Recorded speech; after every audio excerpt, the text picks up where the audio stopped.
here today to do my movie review for Fight Club. This is the 1999 movie with Brad Pitt and Edward Norton. I don't know if there's any more, but I just decided to specify. What I knew about the movie going in was that it was based on the book, obs. I knew, and that I had known next to nothing about the book before I got into it. So, having read the book, I now knew what I was getting into with the movie. And in terms of the movie, I knew Brad Pitt was in it. I knew that it was about the book. And I'll go into my likes and dislikes from here because if y'all are watching this, you probably know what it's about because the name is self-explanatory. It's about a fight club. And also kind of like about these men who are very dissatisfied with their work life and they find very little fulfillment and or satisfaction in it and have decided to rebel against society and the hierarchical other white men who are in control and have all the money. Anyways, into my likes. I loved how the movie did the insomnia. While it wasn't quite the same as the book, which was, in my opinion, a little unfortunate because the book made it so much more disorienting, I think on screen they did a really good job of showing it, showing how it affected him, and showing the physical effects of it. You didn't really get the same idea of the physical effects as you in the book, but it did a lot, for me, it did a lot more for the tone in the book than it did in the movie. That being said, like I mentioned, they were just still like really awesome jumpy transitions, even if they didn't necessarily have that same disorienting feel to them. My second like is the casting. It was top notch, top tier, cannot get enough. I love Brad Pitt in this kind of role. Edward Norton, I recognize the name, I'm sure I've seen other stuff he's in, but I thought he did a really good job here. And Helena Bonham Carter, what else can you say about that actor? She's amazing. And then 3, my other like about this is that it had really good tone. It was very, very similar to the book, and it was able to hold the tone throughout the entire movie really, really effectively, just with the cinematography, the soundtrack, the settings, how they presented and dressed the characters. They just did a really good job reinforcing the overall tone throughout the movie. And then we get into my dislikes. The first one I'm going to mention is something that's just like super, super, super, super nitpicky. And it's that there were a handful of lines that in the book were said by other characters, but they had Brad Pitt's character say it in the movie. And while I know it's not like a big deal, I felt like it didn't do, like it ruined some of the impact of some of the lines just because of who said them. It's not a big deal. I understand it's super nitpicky and not everybody's gonna care, but I did. Second negative is the pacing, which is unfortunate because this is something that I thought the book did really well that I was hoping would translate onto the silver screen. And unfortunately, while it seems like they kept it very similar to the book, I found it dragged way more in the middle than in the movie than it did in the book. And then the ending was somehow faster, and it went from feeling like a snappy paced story. Sorry, I can't actually snap. I burned my 2 fingers this morning, and they have huge blisters.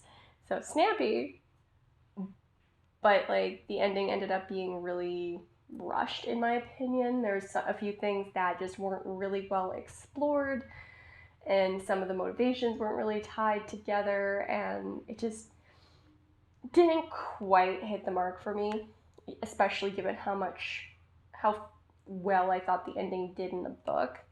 And then I didn't really come up with another specific dislike.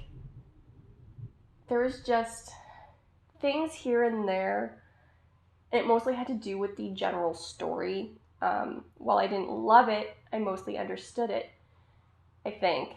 But it's just, the story itself just didn't resonate with me. And so, although I think it was a phenomenally shot movie, I think technically, like in the technical aspects, it was really, really well done.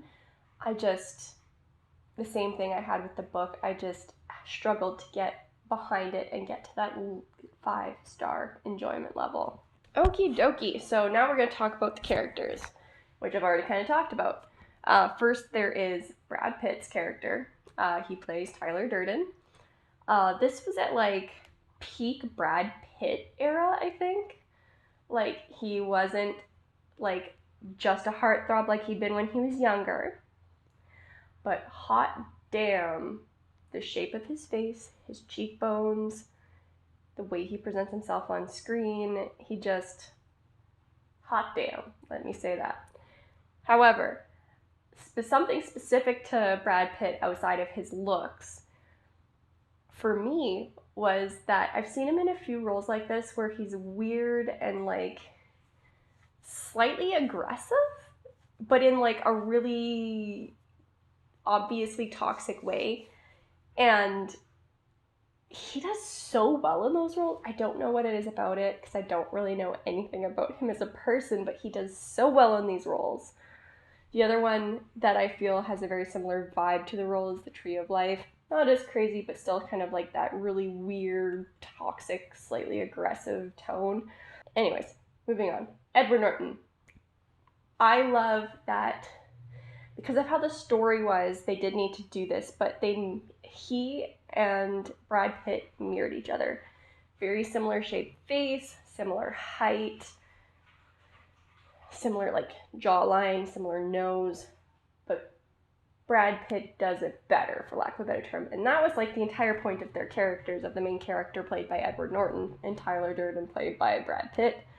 I think he did a really good job of kind of like Jack or Joe, whatever you're gonna call him.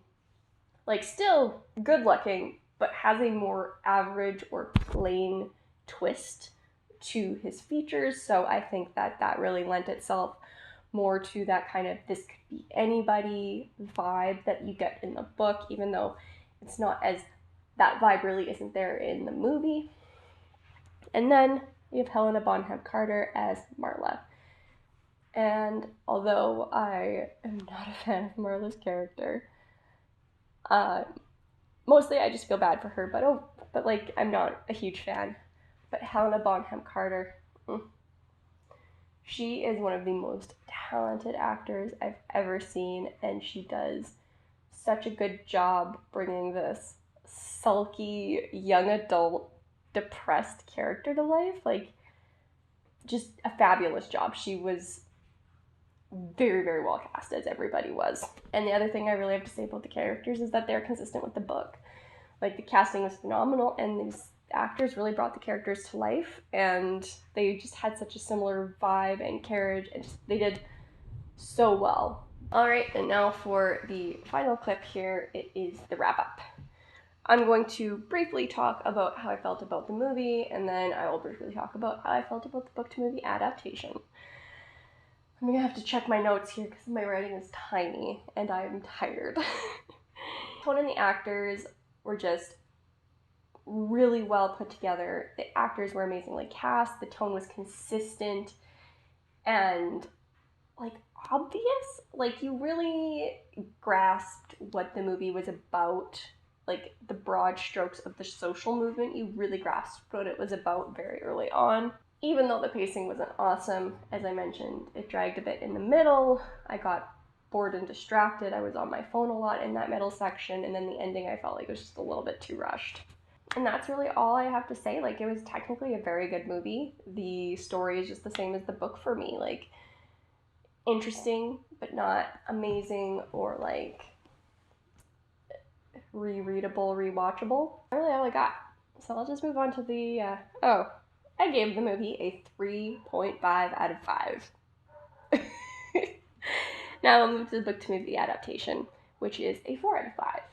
Because even though I didn't love the book and I didn't love the movie, they were very good representations of each other.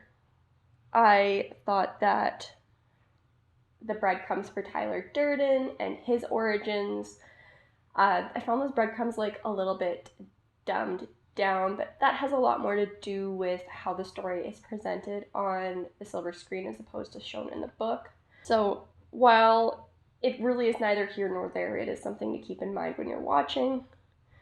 I wasn't a huge fan of the changing dialogue. It was only a handful of lines, but it was enough to just kind of irritate me. Otherwise, this was a very faithful adaptation. The characters were really consistent. The tone wasn't the mirror of the book.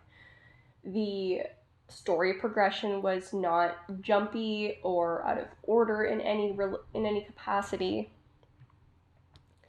It really just was that the pacing of the book didn't translate well to the pacing of the movie.